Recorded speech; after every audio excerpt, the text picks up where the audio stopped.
A few words this afternoon in praise of things that pop up, left over from things you've sown before or just come with the birds, and maybe keeping some of those and not weeding rigorously because they can be very beautiful. Foremost amongst those for me are these hollyhocks that came from seeds that Jane gave me a long time ago.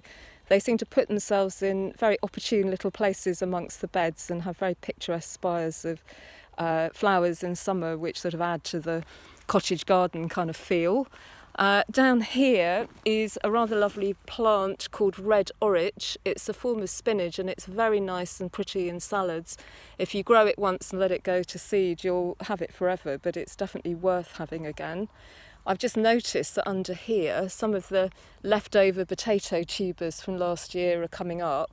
Of course, much faster than the ones I've planted this year. And as I don't need that bed until I plant the dahlias a bit later, I'm going to leave them and see if we get some nice early potatoes. I've just spotted some parsley coming up in the corner in the bark. And then there are all sorts of things that the birds bring that are really worth keeping. So my favourite one is teasels.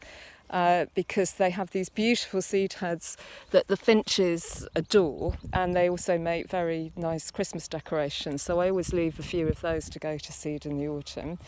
This big silvery thing is a mullein. I think that must have come with the birds. It has big yellow flower spikes, very attractive.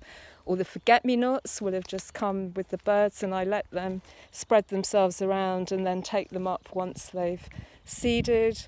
And then amongst my leeks, there are some of those very beautiful sort of crinkly poppies that just pop up. The flowers don't last long, but they're very beautiful just for the few days that they're open, and then I just pull them up. And my leeks have lasted incredibly well, but some of them are finally going to seed. I think you can see a seed head just there.